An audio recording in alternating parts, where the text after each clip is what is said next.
একজন মহিলা সহযোগী জানতে পারলেন যে ধরা পড়া অষ্টম রুট আর্মির সৈন্যটি তিনি তার 8 বছর নিখোঁজ থাকা ছেলে।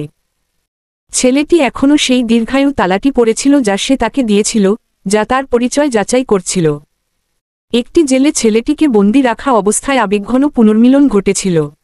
একজন মহিলা সহযোগী তার ভাইয়ের কাছে গিয়েছিলেন, যিনি জাপানের কর্নেল ছিলেন, এবং তার ছেলেকে মুক্তি দেওয়ার জন্য অনুরোধ করেছেন।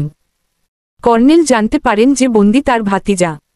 পরিবারের সম্পর্ক থাকলেও সামরিক বিধি অনুযায়ী অষ্টম রুট আর্মির সদস্যদের দণ্ডিত করা জরুরি ছিল। কর্নেল পরিবারের বন্ধনের তুলনায় সৈন্য বাহিনীর আদেশগুলোকে বেশি গুরুত্ব দিয়েছিলেন। মা নিজের মাথায় বন্দুক ঠেকিয়ে আত্মহত্যার হুমকি দিয়েছিলেন। তিনি তার ভাইকে বললেন যে সে তার ছেলের প্রাণ বাঁচিয়ে রাখুক। কর্নেল হুমকিতে আপোষ করেননি এবং সঙ্গে সঙ্গেই মৃত্যুদণ্ড কার্যকর করার নির্দেশ দিলেন। ছেলেকে ফাঁসির জন্য বাইরে একটি স্থানে নিয়ে যাওয়া হয়েছিল। মায়ের ঘটনাস্থলে এসে হস্তক্ষেপ করতে চেয়েছিলেন, কিন্তু সে কার্যক্রম থামানোর জন্য বাসাতেও দেরি হয়ে গিয়েছিল।